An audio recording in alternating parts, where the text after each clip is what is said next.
All right, as you all heard, this conference is being recorded and will be made available to SIIA members following the webinar.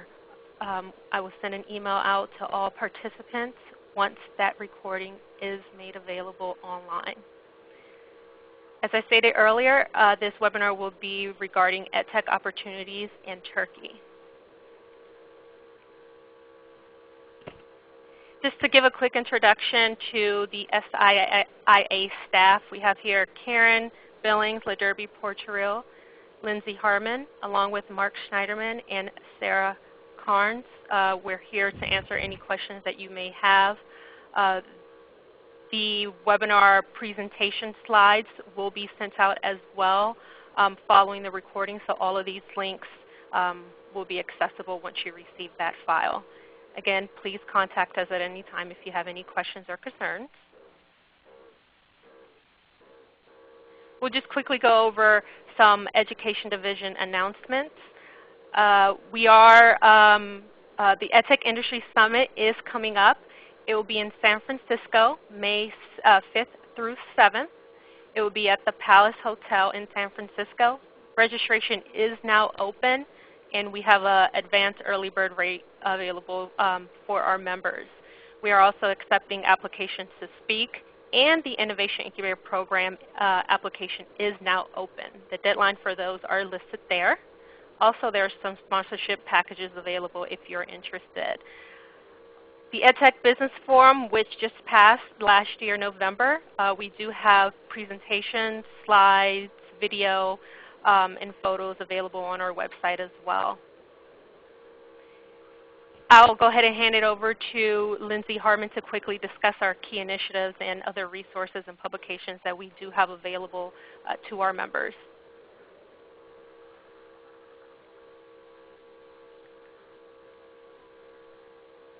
Hi, Lindsay. Yes?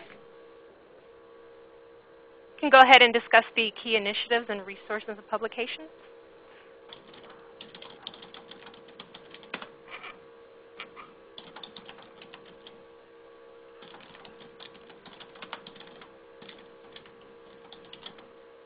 Okay, so I think we're having some technical difficulties. So the key initiatives that SIIA, along with our partner companies that we put on throughout the years, the Vision K20 survey, we actually recently just launched a new website and a new survey. So again, you'll have access to these links, but we're very excited with our new website. We have tons of resources and information available on there as well. The market survey report, Lindsay, are you on? Hi, can you hear me? Yes.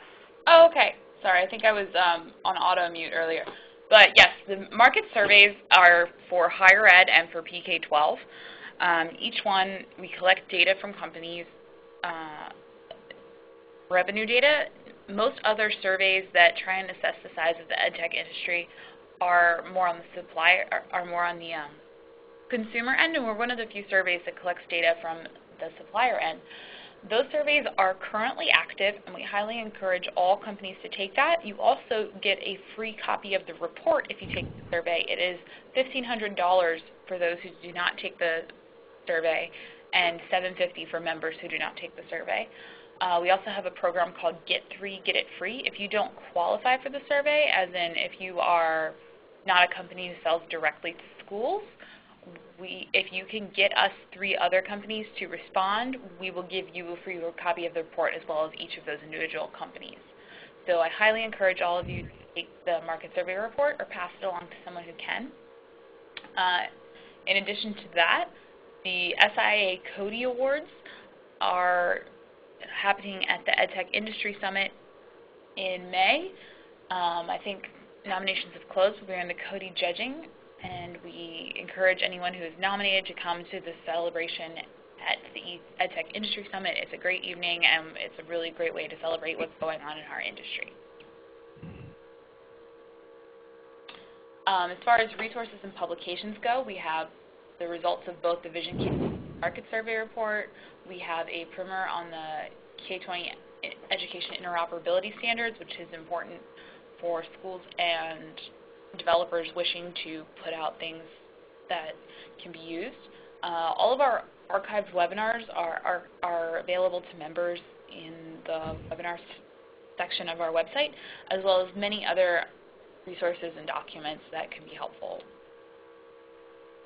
Okay, great. And then for members, you'll need your login information. If you do not have your login information, please feel free to reach out to me at the email that was listed on the second slide. So just again, we want this session to be as interactive as possible. Please submit any questions in the chat box in the bottom left-hand corner of your screen. And we have some links there for Facebook, LinkedIn. We want to stay connected with you all and keep you up to date with what's going on in SIIA in the industry, so please follow us. And with that, I'll go ahead and hand it over to Kelly Hamilton. Great, thanks, Derby. So my name is Kelly Hamilton, and I'm very excited to be with you today. I'm co-chair for the Global Strategies Committee for SIIA, and I'm just super excited with our three presenters today to talk about opportunities in Turkey and their experiences. So I thought we would start with introductions first. So I'll turn things over to Aaron and let him introduce himself.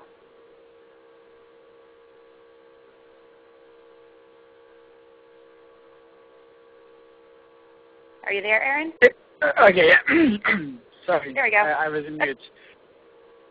So hey guys, go ahead.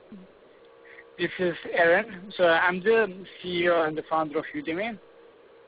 Simply, Udemy is a marketplace for online courses. So any user create online courses without making any upfront investment or without needing the software. So we started the company in 2010. I actually moved from Turkey to Silicon Valley to be able to start it. And right now, in the last 2 years, we were able to get around 600,000 users and 5,000 courses, instructors who are teaching courses. And we are seeing a pretty strong growth right now. So, and as a part of this, to be able to maintain the growth, we raised around $16 million from investors here in Silicon Valley and also in New York. So, and as I said, Udemy is very focused on skills-based learning. So we believe that there are millions of experts around the world, and there are even more people who would actually like to learn from those experts directly. So Udemy is mostly about getting real-world skills, learning real-world skills from real experts instead of traditional academia. So this is just a quick overview about the company. I think like most of you guys may have seen it in the press lately. So we can maybe switch to the questions, if you guys want. Well, thanks for the introduction, Aaron. I'll let a few others introduce themselves, but we're happy to have Aaron on the webinar today. He's going to share a little bit with us in a few minutes about why we should be excited about Turkey in general. So next I'll ask Asat to introduce himself. Thank you very much. Hello, everyone. So my name is Asat Vurdu. I'm originally from Turkey. Obviously, you can tell from my accent. I left Turkey around 10 years ago and went to the U.S. to study at Brandeis University. And then my interaction with technology and education started right after that. I was a project manager in SecondLife.com. You might be familiar with that. It was pretty popular in 2006-2007 period.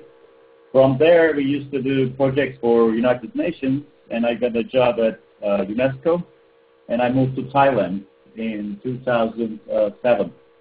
I was working for UNESCO in the education division, and my main focus was how to use technology in classrooms. So I was traveling in Thailand to remote villages, and we were trying to find solutions with very affordable prices in schools. Later on, I met the largest distributor of e-learning content in the Asia-Pacific region, and I became the K-12 online resources manager in 12 countries.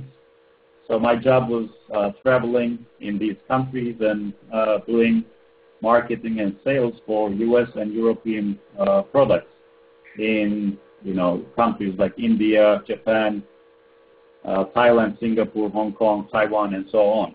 So it was a pretty unique type of job because it was it was easy for me to see very developed countries such as South Korea and Singapore that are very, that achieve really high levels of skills and education when it comes to technology.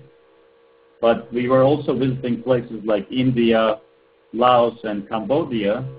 So those are the countries that actually just start e-learning and e-learning resources in international schools, in K-12 schools.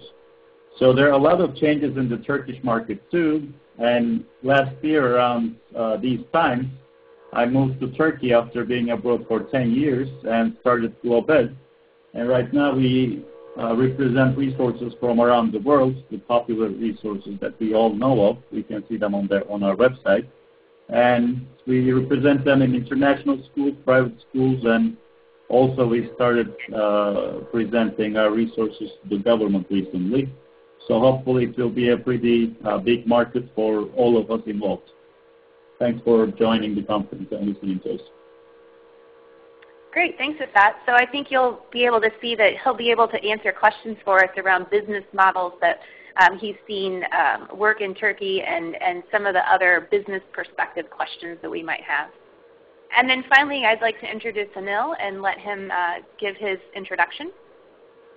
Hi everybody. Well, I'm an academician for nearly 20 years. I hold a BSc degree in electronics and my PhD is on management science. After presentations of my two entrepreneur friends, I think it would be nice to tell you the academic perspective, especially the Turkish market has. I'll be more than glad to share you my views, especially on the theoretical perspective and the actual recent situation the Turkish market is facing right now, especially in educational technologies and pedagogy formation. Great, thanks so much. So with that, we'll get into our questions then. We do have a few prepared questions, but of course we want to answer the questions that you have. So another reminder to enter your questions into the chat window. But we'll start with Aaron about why we should be excited about Turkey. What does the landscape look like for growth there? And maybe you could share with us some of the challenges that you see working with Turkey and how it might be different from the U.S. All right, thanks. So, just to give some context, I was born and I grew up in Turkey, and I went to college there. So, the company which I have right now, which is Udemy, actually started in Turkey. I first launched the same company 6 years ago in Turkey. It was the same vision for building a company that would serve to any experts around the world. But then I realized that Turkey was not the right place to start a company like this, and I moved to Silicon Valley to start it. And honestly, part of this was also about the timing. So 6 years ago, even in the Silicon Valley, it wouldn't be the right timing. So I have actually, I think, decent perspective about the differences between making business in Turkey and the U.S. But I can still say that I'm very optimistic about Turkey, especially in the education market. So in Udemy was a consumer business, so it's slightly different than a traditional education business. So, first of all, everybody, I think at this point knows that Turkey has a very young population. So around more than half of the country is under 30 years old, and it's a pretty tech-savvy country. If you look at even Facebook stats, Turkish users are the fourth largest community of users on Facebook, although the population of the country is not as size as a lot of other countries. And now we are talking about 75 million population, mostly very young and mostly tech-savvy. The average time that a Turkish user is online is even higher than the U.S. So which is very positive. You can actually get a lot of users and consumers for a digital product. And I think in terms of the advantages, I think the most important thing is the intent, the desire for education. So the education spend in Turkey per capita is extremely high. We look at pretty much every country in Udemy for our global operations or global plans, I would say. Turkey, I think, has a lot of people, families, especially income families spend almost 50% of their monthly incomes for test prep centers, which is crazy. I mean, this amount of interest can only be found in maybe Korea in the world. Right? No other country has like this much sacrifice from families for the education of their children. So, and test prep market is especially very large because people see it as a requirement. Almost every single student should go to a test prep center in addition to school. So that makes a pretty large market. I think like it's estimated around $5 billion per year. So if you compare it with the U.S. test prep market, it's obviously smaller. Turkey's population is lower than the U.S. and income is a lot lower than the U.S. But the size of test prep markets are even comparable with the U.S. test prep markets. So, and there's one more interesting thing. In most countries, the interest in education decreases as the income decreases. So you only see like high investment in more like mid-class families or high-income families. But in Turkey, that's not really the case. The interest in education is there despite the income level, which is pretty positive.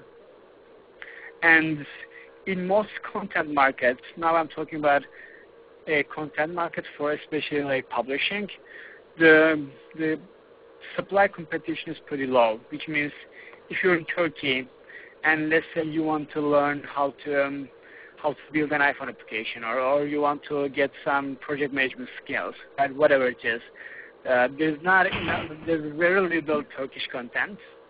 For that, so the supply is pretty limited and the demand is a lot higher than supply. So if you're able to effectively localize content in Turkish, or even provide accessible English content, you would see a lot of demand for that. And so these are mainly like the just inherent characteristics of Turkey that makes it a good country to invest in education. But there's one like 2 more events that's happening probably soon enough that will affect the market. So one of them is a project called Fatih. So simply, I think 6 years ago, the president announced that they will give away free tablets to every single student in Turkey, and this is almost 20 million tablets which will be distributed for free. So if you calculated, I think the tablets will each cost around $250. So that's like a $50 billion investment over the years, right? So this project is still not there yet. I mean, honestly, it has been too long to come to reality, but it will definitely happen because it was such an important part of the political campaign. So there's no way they can actually, cancel this project. But 20 million free floating tablets will create a pretty large ecosystem around educational content, application, and services, specifically that would be working on tablets. So in terms of tablets, they won't be iPads for sure, probably like lower cost Android and Windows tablets. But I mean, I'm seeing all these like large Silicon Valley companies or US companies going to Turkey, like making regular Turkey visits to be able to take a portion of the new market that's gonna arise. So you can see like all this both domestic and international interest in this project. So this is one thing which is like really important to consider. And I think as far as I researched, if this happens, it will be the biggest education technology investment of the world.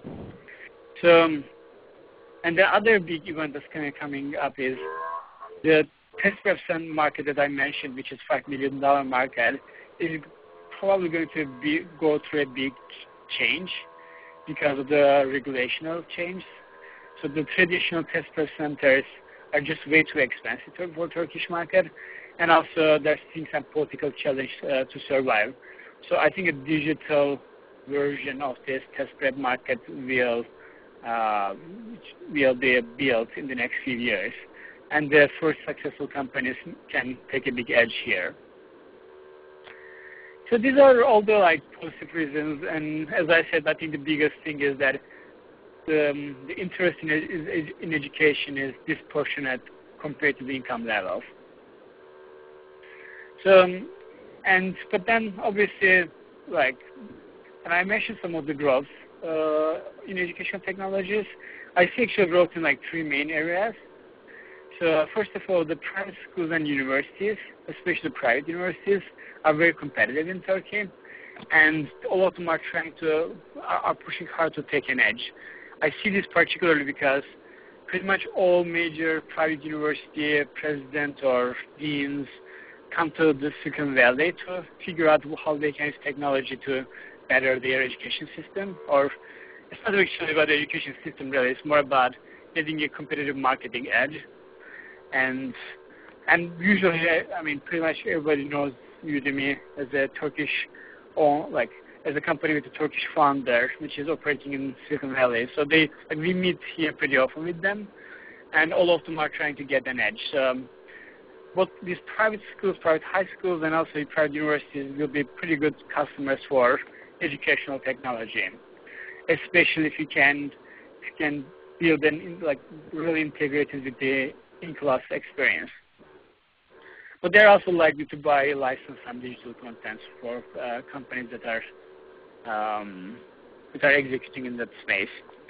And the other, I think, lucrative market in Turkey is going to be training, especially like Turkish training, and it's probably going to be growing pretty well, especially in the IT space, because Turkey's outsourcing operations, outsourcing marketing volume is increasing.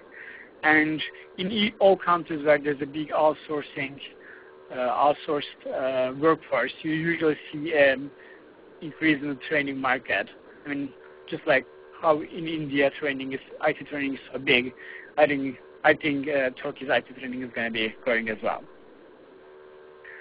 So these are, like, as I said, the areas that I see most of the potential growth. And that's the third area, which is kind of tough. I'm not sure about this, but the for-profit universities education is pretty small in Turkey, but there's a pretty big potential interest because new universities are spawning here and there all the time. It's becoming a pretty big part of political campaigns. So I think an alternative to this would be, instead of opening up all these small, kind of really low-end universities in smaller towns, some for-profit online universities which have a little bit better infrastructure and a little bit better access to top professors of the country. If they can really operate a good for-profit university, I think there's a really large market for them. But obviously, this is operationally pretty tough. It's not going to be easy. So these are some of the areas where I see real potential in Turkey. And obviously, we have to talk about the challenges. So I think the most critical challenge is the margins. So Turkish education system, whatever you look at, will be a low margin business, which means you have to actually work with a lot of smaller customers, and you have to be really efficient with your costs. Because, I mean, I mentioned people make big sacrifices to be able to invest in education, but those people also are going to be super critical of the ROI of the education. So you have to really provide real value with lower costs, which is possible because in Turkey also the cost of labor is a lot cheaper than other countries, particularly the US. So it's actually a lot easier to create a lower, more efficient organization in Turkey. But when I said low margins, there's one exception to this, which is private universities usually serve a pretty wealthy population in Turkey, so the margins may be higher there. And another requirement is localized content. I mean, a lot of most educated people in Turkey know English, but still there's the real mainstream market requires Turkish as the language. And so the challenges I'm mentioning are not in the quite right order, but if you are planning to work with the government or even non-profit schools, you have to realize that the sales cycles are extremely political. So you need real deep connections to be able to operate. I mean, this is, by the way, I think true for pretty much the whole world. I mean, even in the U.S., sales cycles are always slightly political if you are working with government. But in Turkey, I think it's a level more political. So, I mean, it just requires just a very direct connection to the organization that you are selling. And one more critical problem is, especially for companies who want to operate in K-12 space. So you have to realize Turkish education system is completely centralized, which means that the government has a standard education protocol that you have to be consistent with. So you cannot really experiment with what is being taught. This is a particular true for K-12, but even in other parts of the business, part of the education market, really going out of the default standard curriculum is pretty hard, pretty tough, almost impossible. So so there's something you have to be working with, and Turkey is similar to China market in that sense. So these are all the four main challenges that I'm seeing. But as I said, I think still the potential is so high and so untapped that several companies may actually start good businesses in Turkey. Thank you, Aaron, for your insights there. There was one question that came in through the chat, and I believe you addressed it. Guy wanted to know what the status is of the government initiative of giving tablets for every child, and I believe I heard you say that that's somewhat on hold, but it's not something that they will be able to stop. So it's just a matter of time. Is that correct? Yes, that's correct, and I can give more details. So simply what's happening is, I mean, they just are taking this very large bite at the education system, which is pretty hard to operate. To be honest, they announced this way too early as a part of the election campaign, and right now there are 4 government bodies which are involved. 2 of them are actually slightly more involved, and I think right now it's in the correct hands. So I'm pretty confident that they're operating it, and I actually get a lot of insider information to that project. But simply, it's definitely movement, but it's not going to be this year. Probably 2014, 15 is when it's going to actually be operating. Right now, there are some pilots, but and the other thing is it will be a tiered operation, so they won't be buying 20 million tablets at the same time. So it's going to be a growing number of tablets bought each year and delivered. Great. Thank you. Thank you so much. So now moving on to Asat, some questions about scaling products in Turkey and particular business models that you think work well. So Asat, I'll let you address these questions, please. Okay. Aaron, thank you very much for your comments. I agree with most of them. So this is pretty interesting, actually, because in Aaron's example, he moved from Turkey to the U.S. to start his company. And in my case, I was actually outside of Turkey, and I saw an opportunity in the Turkish market, mostly in the K-12 area. And I moved from beautiful Thailand to Turkey, and I have been living here for the past 11 to 12 months. So Fatih project is definitely something a lot of the publishers ask me about. You know, the numbers are pretty large. The opportunity seems unbelievably true. And I do agree with Aaron on this. The opportunity is actually not as easy to reach as it kind of seems. Because, there are a lot of issues, and I will talk about those. On the other hand, there is definitely potential, and it's a fact that this project is actually ongoing. So, when I look at the market situation, on the e-learning side especially, I cannot see a lot of, distributors or competition that has a lot of experience in e-learning sales and marketing. There are obviously, companies like Microsoft, which you will hear in a bit, that are experienced in this division a lot, and they have a lot of experience with schools overall in Turkey. But representing publishers from the U.S. and Europe in Turkey has its challenges. So the main challenges to scale a product in Turkey and how we are addressing them Content correlation is definitely one of them. Because, content correlation meaning a lot of publishers talk about state standards in the U.S. When we go to a K-12 school in Turkey, we have two options basically. One is to talk about state standards. The other is obviously not to talk about state standards. Some schools, top international schools, if they're following, let's say, California standards, then yes, following state standards for a K-12 publisher in the U.S. is definitely going to be a selling point in Turkey. On the other hand, most of the schools, K-12 schools, even if they are private schools, they have nothing to do with state standards in the U.S. So there are a lot of publishers, coming to us saying, hey, can you represent us? We have this great product working very well in the U.S. market.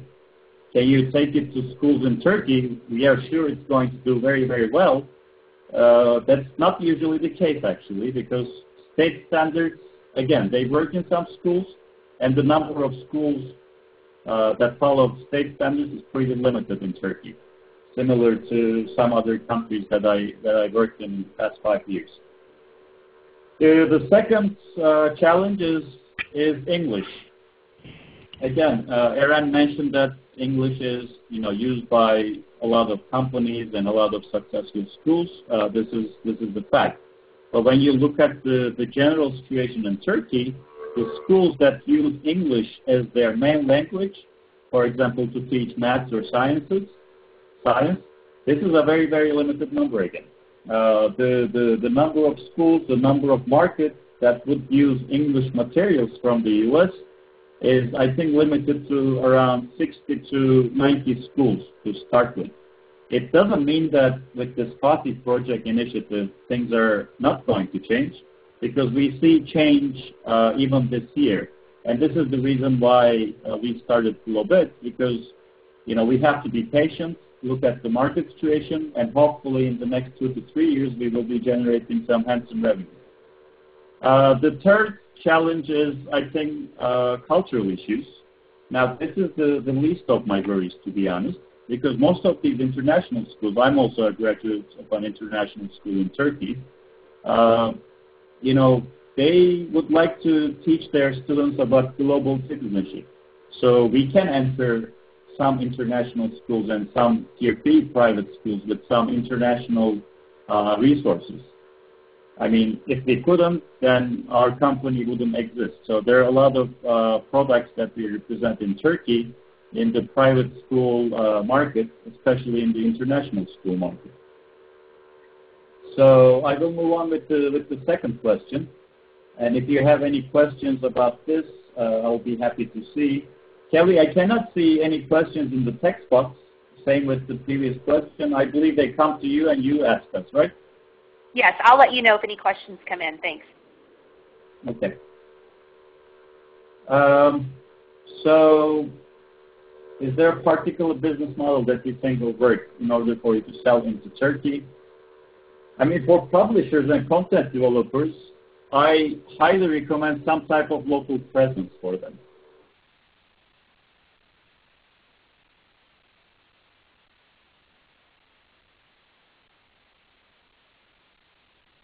Did we lose you at that?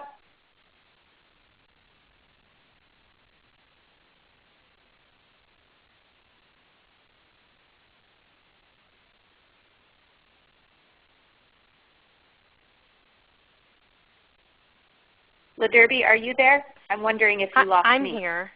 Okay. Well, darn it. I think we maybe lost Asat from the audio. So while we decide if we can get him back, Anil, if you're prepared, I think I'll move on to your questions, and hopefully we can get Asat back on the line. So yeah, sure. Anil is going to address things from a bit more of an academic perspective. So Anil? Yeah.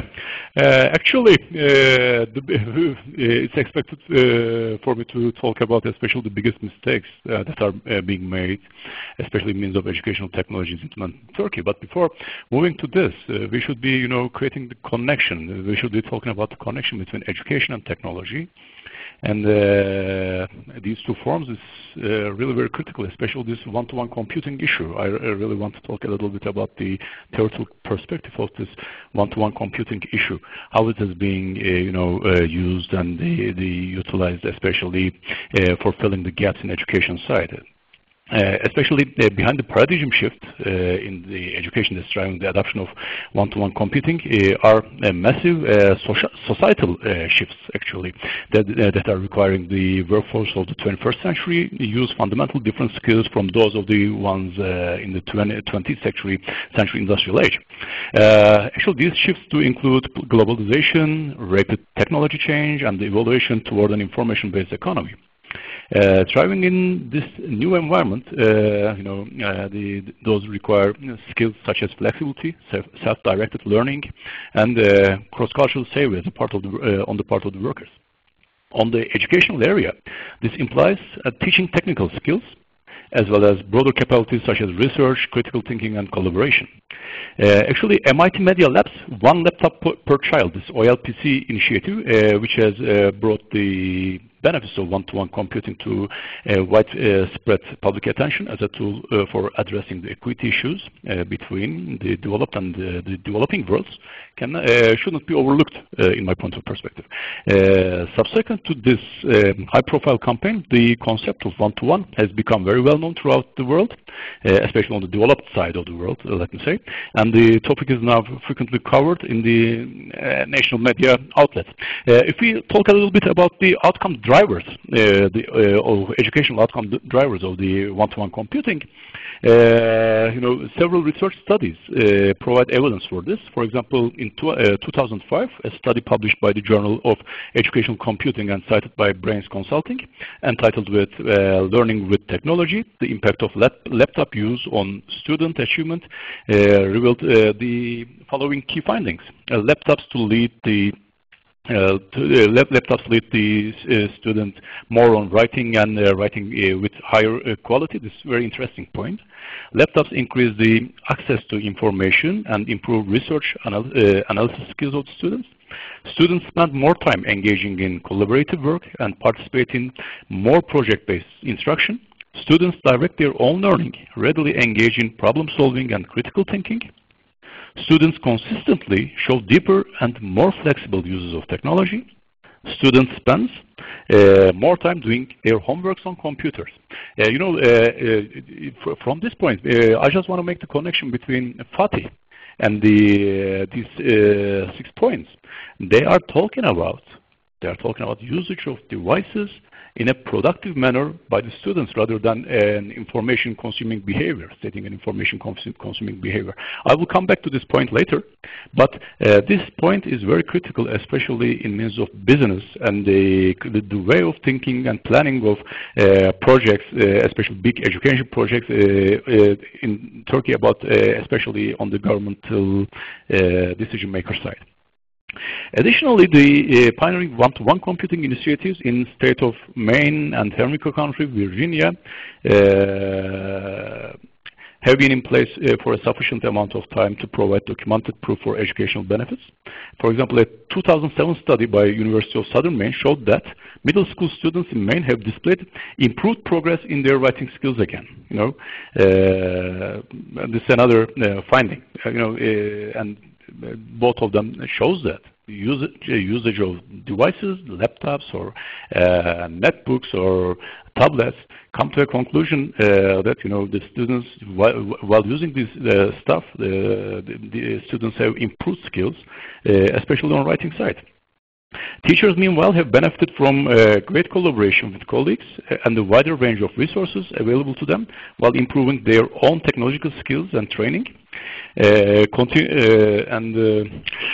Actually, we should be keeping in mind that this one-to-one computing is not a quick fix to resolve all educational challenges. Actually, the evidences found from these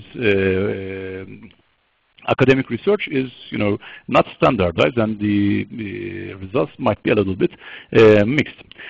But I do not want to get into deep details on one-to-one computing, but what I want to say is, especially in US, in United Kingdom, and in Australia, there exists very, very successful implementations. On the other side, there exists big challenges confronting to one-to-one computing, and here the point that I want to stress out is the same challenges do also exist for Turkish government, especially in implementation of FATIH project. What are those? Especially the first one is very critical: is teacher training requirements. The important goal for many educators is the reconceptualization of the basic paradigm of the learning that can take place in a one-to-one computing context, thereby imparting skills required in the 21st century. For example, Pamela Livingston had stated in one of her articles named One-to-One Tsunami, describes the possibilities of greater self-directed learning, higher order thinking, and the possibility of instantaneous research during projects. Where in conventional science classes, students observe teachers performing dissections and physics experiments. With one-to-one computing initiatives, each student can simulate these tasks at their desk, transforming learning from a passive act to an interactive one. Students can even lead learning and device lessons for their notebooks or laptops or tablets, whatever it is. This shift can only take place in the context of a major change in the way teachers themselves are taught and trained, and portends a shift in education towards student-centered learning. If this cannot be addressed, if teachers are not taught how to use these devices, technology, and how to take this technology integrated with their curriculum, then it would be really tough. It would be just a device-centric project, and it would not make much benefit, give much benefit to the, especially to content side, pedagogy side, and this is really very critical. At the same time, schools implementing one-to-one computing must often work with the existing educational paradigm. This means that at a minimum, teachers need to be supported in integrating one-to-one learning into their curriculum.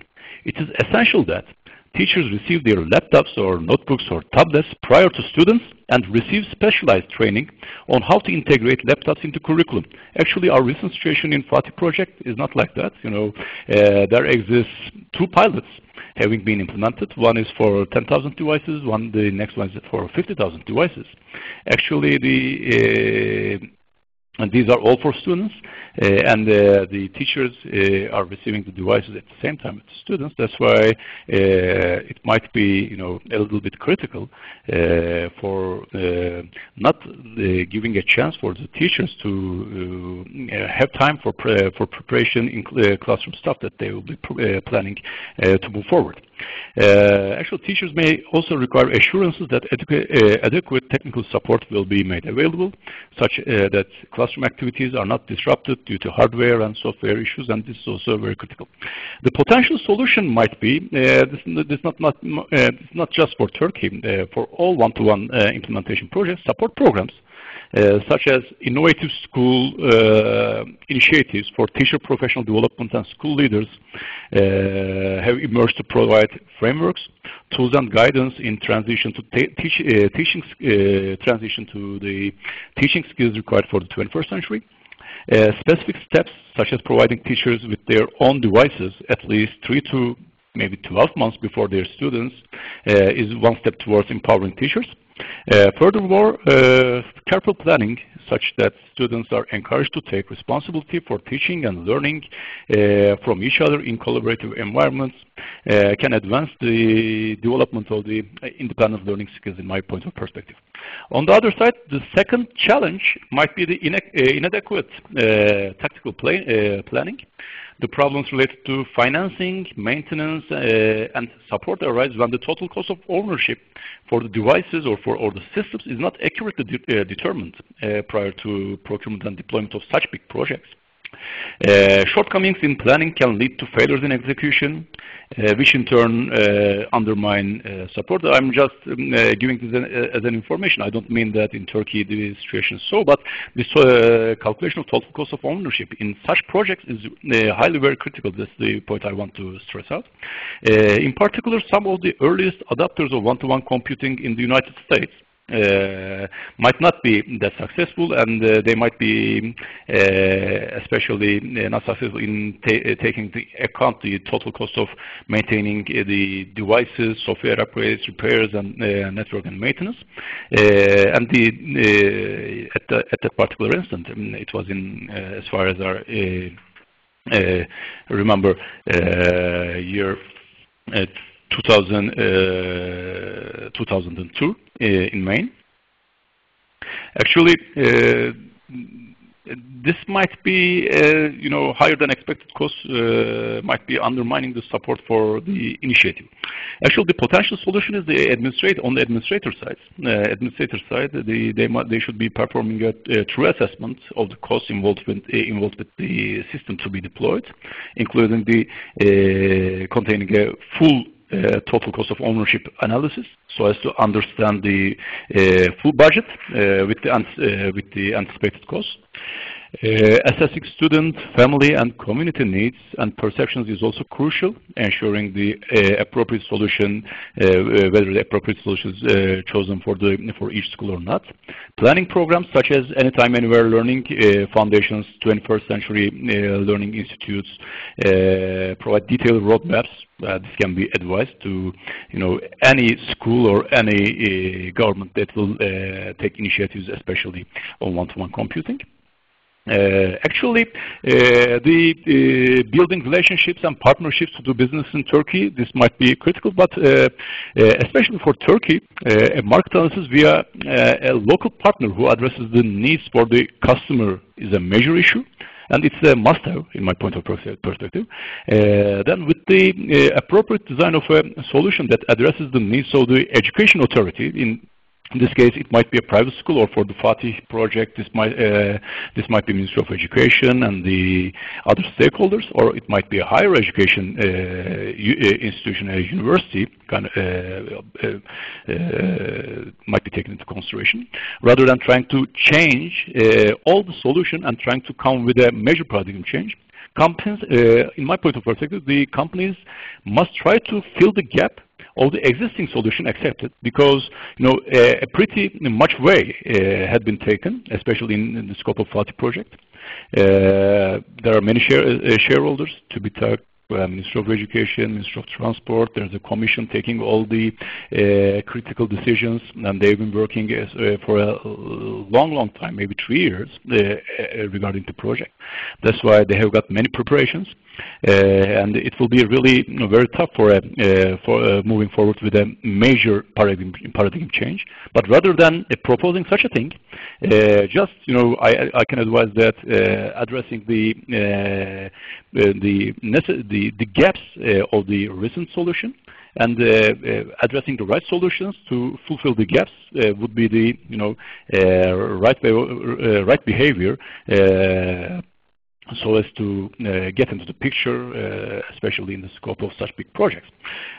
On the other side, the main challenges to scale a product in Turkey, for a new product, competitive intelligence on other product capabilities, cons and pros, and address what these solutions or products cannot do is an important tactic maybe that can be used. This is a major issue in case a company can build around the solution of their own product and whether it owns or not. If this can be addressed not only in public K-12 but also in private schools and in higher education institutes as well, the market is ready to accept new solutions and actually can challenge the existing ones via filling the gaps they do have. Kelly, these are all I want to share. I hope I haven't bored the participants.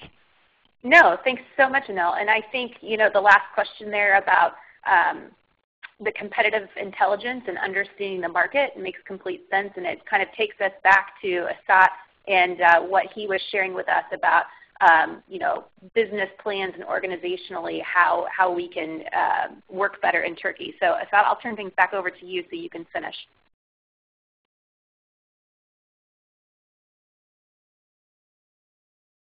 Are you there, Asat?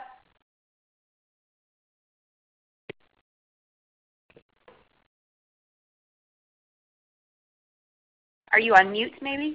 Or Ladurbi, do we need to unmute Asad again? Let me find him. Hello? There we go.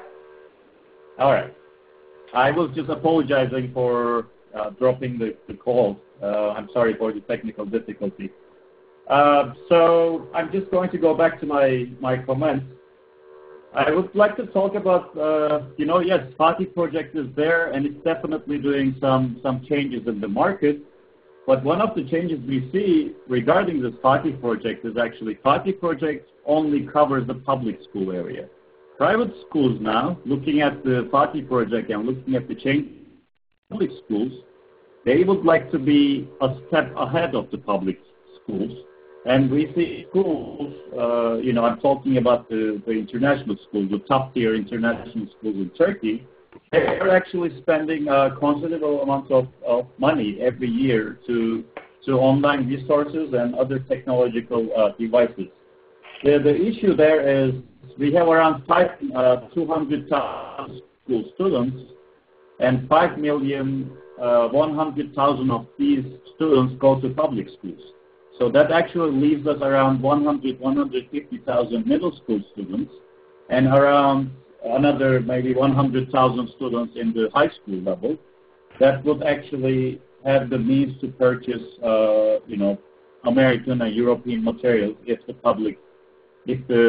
government doesn't give it to them for free. That's still a pretty big market, I think. The only thing there for publishers to focus is to find those, 200,000 student market and actually find the local partners and have the local presence to be able to go to those schools and get these customers on board. So local presence is definitely one important thing. So this is to answer how does an organization go about building relationships and partnerships to business in Turkey. So market research, finding leaders in the market. Now market research is extremely important because there are a lot of actually print and book distributors that see some kind of potential in e-learning business. And all of a sudden you see all of these, bookstores and print business developers in Turkey moving into e-learning without necessarily knowing anything about e-learning. So it's important for publishers to find the right people in the e-learning sector and make the connections to be able to go into this important market. Are there any questions?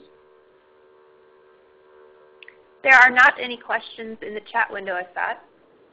Okay. So I know that we're at the point now where we've got just a few minutes left, and we would like to open it up to questions. So if you haven't asked a question along the way, but you have one for any of our three presenters, I would encourage you to enter that now. And while we're waiting for any questions to come in, I just want to thank all three of our presenters, Aaron and Asad and Anil. We all learned something today, I think, and so we really appreciate your insight and your time to share your knowledge with us today. Thank you.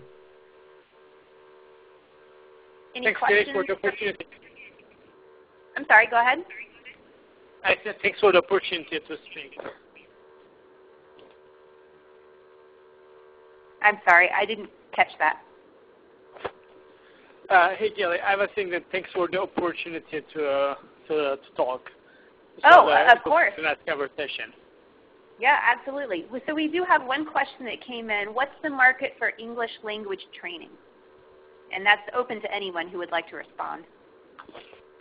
Let me go with that. So, the English language learning market is the second biggest segment of Turkish education market, actually. So after test prep is the second largest one. So I couldn't find a very good estimation, but it should be around $1 billion per year. So it's a pretty large market. But unfortunately, most of it is in in-person private tutoring centers and also complementary skills. But I think the digital branch of this is getting bigger these days. Like Rosetta Stones, for example, is the largest provider of English teaching. So their revenues are shrinking in most countries, but their Turkish revenues, as far as I heard, are increasing. So there's some digital play there. Great, thanks. To add on to this, Kelly, there are a lot of language schools in Turkey that actually implement and take a lot of foreign materials from these publishers from around the world. But usually it's more on the print side, and on the online side, we don't necessarily see a lot of potential at the moment, although it's growing. Computer-supported learning is basically a market that's going to be pretty rebuilding in the next 2 years in Turkey. Great. Any other questions from the participants?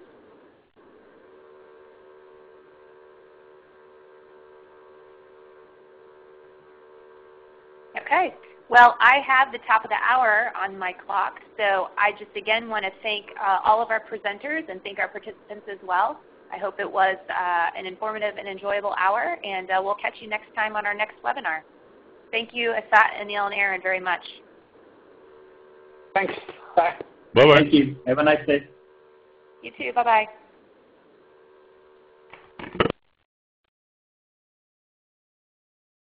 Thank you. Please stand by.